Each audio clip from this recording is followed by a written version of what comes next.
Proverbs 14:14 says, "The backslider in heart will be filled with his own ways, but a good man will be satisfied from above." Let's focus on the first part of this verse. A backslider is someone who literally goes back, retreats, apostatizes, backslider, to go back, to turn away. H3824 is used for the heart, which basically is talking about the intellect, your feelings, your will.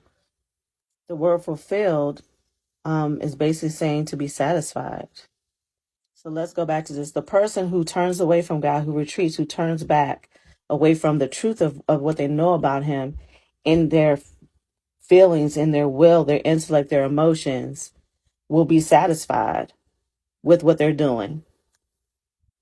So if you claim to be a believer, but you've turned away from what you know to be the truth of what God desires for you, and your will, your emotions, your intellect, all are in line with what you're doing, and you feel fine with what you're doing, and you feel satisfied, I would say that you need to examine yourself.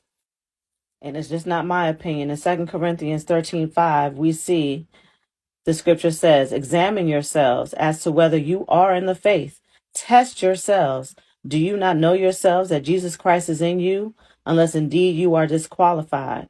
So again, if we look at the first verse, it talks about the person who has chosen to turn away from the things of God, even though with their mouths they declare to be a follower of Christ, but they have determined in their own will, their own feelings, their own emotions to do whatever they feel good and bold enough to do, and are satisfied with living that lifestyle. 2 Corinthians is saying that maybe you're going to be disqualified. You need to examine yourself. Are you in the faith? Test yourself. Are you more apt to do the things of God, to pursue righteousness, to please God, or are all of your daily actions about pleasing yourself? You cannot serve God and man, even if that man is yourself. There are many people who believe that as long as they say that they believe in God, then they are fine with God. They are in right standing with him. The scriptures that I read to you show you that's not true. So what do you need to do? You need to decide, do you really want to serve God or do you not? That's your choice. He's not going to force you to choose him.